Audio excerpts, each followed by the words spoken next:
नमस्कार दोस्तों, आपके अपने इस YouTube चैनल पर स्वागत है। आज हम लुसेंट की विविध सीरीज में देखेंगे अंतर्राष्ट्रीय सीमाएं। तो पहला क्वेश्चन है कि मैकमोहन रेखा, कि भारत और चीन के बीच मैकमोहन रेखा है।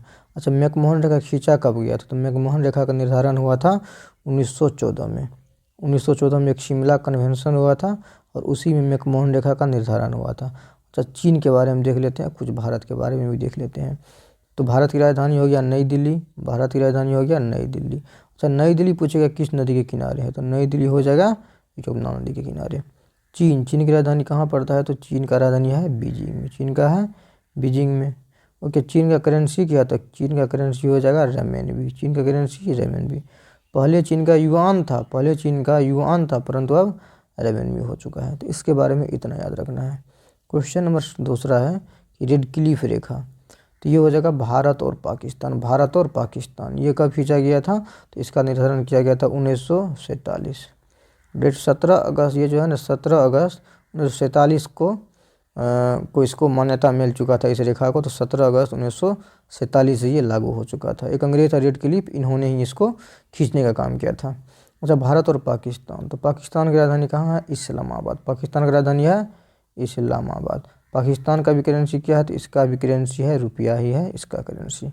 क्वेश्चन नंबर तीसरा देखते हैं कि हिंडनबर्ग रेखा, तो ये होगा जर्मनी और पोलैंड। जर्मनी एवं पोलैंड। अच्छा, जर्मनी की राजधानी कहाँ है? तो जर्मनी की राजधानी हो जाएगा बर्लिन। जर्मनी का क्या हो जाएगा? बर्लिन। अच्छा, बर्लिन पूछेगा किस नदी के किनारे बस रहा हुआ है?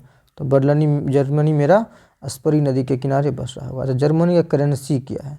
तो जर्मनी का करेंसी हो जाएगा यूरो। जर्मनी का करेंसी हो जाएगा यूरो, क्योंकि जर्मनी जो है ना एक यूरोपीय यूनियन का देश है। यूरोपीय यूनियन का देश है। अच्छा, यूरोपीय यूनियन में कुल देश कितना? तो यूरोपीय यूनियन में कुल देश है 27। पहले इसमें था 28, परंतु जब से ब्रिटेन अलग हो चुका है ना, तो इसमें बच चुका है 27। अच्छा, 27 देश में से 19 देश ऐसा है जिसका करेंसी यूरो है, और उधर जो 8 देश बच गया तो इसका करेंसी अलग अलग अपना अपना है। तो जर्मनी के बारे में इतना याद रखिएगा कि कैपिटल हो गया बर्लिन। बर्लिन किस नदी के किनारे? तो स्परी नदी के किनारे। जर्मनी का करेंसी क्या हो गया? तो यूरो हो चुका है। तो जर्मनी किस सदस्य का देश है? तो ये हो जाएगा यूरोपीय यूनियन का। जर्मनी एक देश है। यूरोपीय यूनियन में कुल देश 27 हो चुका है। 27 में से 19 का करेंसी है यूरो और 8 का अपना अलग अलग स्पेशल है। चलिए, उसके बाद चलते पोलैंड के बारे में थोड़ा देख लेते हैं। तो पोलैंड की राजधानी, तो पोलैंड की राजधानी क्या हो जाएगा? वारसा। पोलैंड की हो जाएगा वारसा हो जाएगा राजधानी। अच्छा, वारसा जो है ना किस नदी के किनारे है? तो ये हो जाएगा वारसा विस्चुला नदी के किनारे वारसा है। ओके। अच्छा, पोलैंड की करेंसी क्या हो जाएगा? तो पोलैंड का करेंसी हो जाएगा जलोती। पोलैंड का करेंसी क्या हो जाएगा? जलोती। तो पोलैंड के बारे में भी इतना याद रखिएगा कि इसका कैपिटल हो गया वारसा। कैपिटल वारसा है, विस्चुला नदी के किनारे वारसा है। पोलैंड का करेंसी क्या हो चुका है? तो ये हो गया जलोती। ओके, तो इतना रखिएगा। क्वेश्चन नंबर 4 देखते हैं कि 38वीं समांतर रेखा, तो 38वीं समांतर रेखा है उत्तरी कोरिया एवं दक्षिणी कोरिया। अच्छा, उत्तरी कोरिया की राजधानी कहाँ है? तो उत्तरी कोरिया की राजधानी है प्योंगयांग। प्योंगयांग उत्तरी कोरिया की राजधानी है। इसी में तानाशाह किम जोंग रहता है। दक्षिणी कोरिया की राजधानी क्या है? ये है सियोल। दक्षिणी कोरिया की राजधानी क्या हो चुका है? ये सियोल है। अच्छा, दोनों का करेंसी सेम ही है। उत्तरी कोरिया दक्षिणी कोरिया दोनों का करेंसी सेम ही है और उसको बोलते हैं वान। क्या है दोनों का करेंसी? वान है दोनों का करेंसी। इसके बारे में इतना याद रखिएगा। क्वेश्चन नंबर 5 में है कि मैगिनोट रेखा, तो मैगिनोट रेखा हो जाएगा जर्मनी एवं फ्रांस। जर्मनी एवं फ्रांस के बीच में कौन सा रेखा हो जाएगा? मैगिनोट रेखा हो जाएगा। अच्छा, जर्मनी के बारे में बता दिए थे डिटेल से। अब फ्रांस, फ्रांस का राजधानी क्या हो चुका है? इसका है पेरिस। अच्छा, पेरिस किस नदी किनारे? तो यह है सीन नदी के किनारे। फ्रांस का करेंसी क्या दिया जाएगा? फ्रैंक। फ्रांस का करेंसी फ्रैंक हो जाएगा। क्वेश्चन नंबर 6 बोलता है कि 49वीं समांतर रेखा, तो ये हो जाएगा यूएस एवं कनाडा। यूएस एवं कनाडा। अच्छा, यूएस का राजधानी क्या है? तो इसका है वाशिंगटन डीसी, इसका कैपिटल है। अच्छा, वाशिंगटन डीसी किस नदी के किनारे है? तो ये हो जाएगा पोटोमेक नदी के किनारे। पोटोमेक नदी के किनारे वाशिंगटन डीसी हो गया।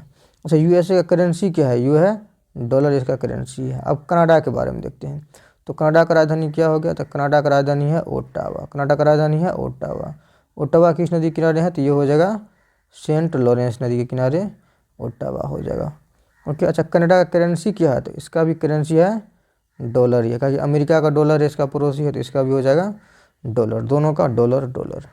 क्वेश्चन नंबर 7 कि मेन रहीम रेखा, तो ये हो जाएगा रूस और फिनलैंड मेन रहीम रेखा। जैसे रूस का राजधानी क्या है, तो रूस का मॉस्को है, ये सबको पता है। रूस का राजधानी मॉस्को। तो मॉस्को किस नदी के किनारे है, तो ये हो जाएगा मस्कावा नदी के किनारे मॉस्को हो जाएगा। फिनलैंड है।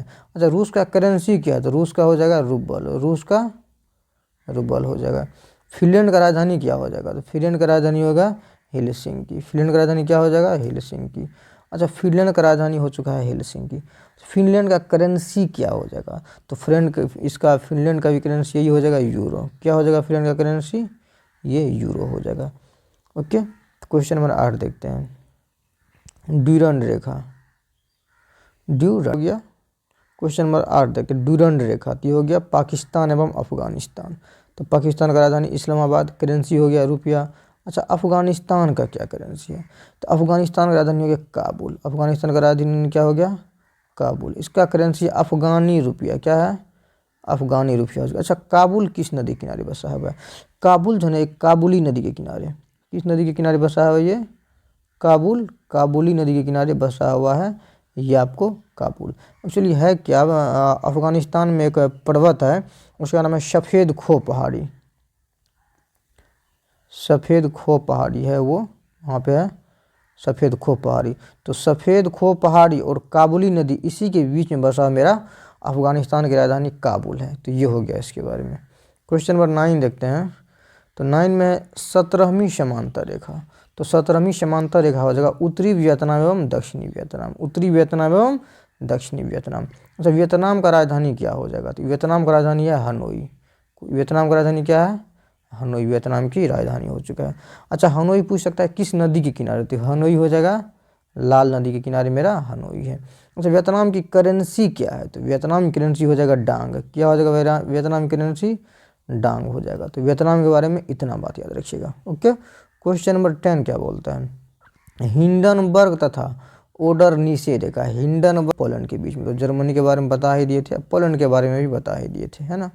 Question number 11। तो 11 में सुगोली संधि रेखा। तो सुगोली संधि रेखा हो जाएगा भारत और नेपाल। भारत और नेपाल के बीच हो जाएगा सुगोली संधि रेखा, क्योंकि सुगोली का संधि भारत और नेपाल के गोरखा और अंग्रेज के बीच हुआ था, तो उसी से सीमा का निर्धारण हुआ था। क्वेश्चन नंबर 12 है कि 24वीं समांतर रेखा। तो हो जाएगा भारत में जो कच्छ का रण है गुजरात में वो और पाकिस्तान के बीच में हो जाएगा ये 24वीं समांतर रेखा। क्वेश्चन नंबर 13 मैगिनोट रेखा। तो मैगिनोट रेखा का दूसरा नाम है सिजफ्राइड रेखा। तो मैगिनोट या सिजफ्राइड रेखा तो ये जगह जर्मनी एवं फ्रांस, जर्मनी एवं फ्रांस। तो जर्मनी के बारे में बताया है, जर्मनी का राजधानी बर्लिन। किस नदी किनारे, तो अस्परी नदी किनारे। इसका करेंसी क्या हो चुका है, तो यूरो। फ्रांस के बारे में, फ्रांस का राजधानी पेरिस। पेरिस किस नदी किनारे, सीन नदी के किनारे। इसका करेंसी क्या हो जाएगा, फ्रैंक।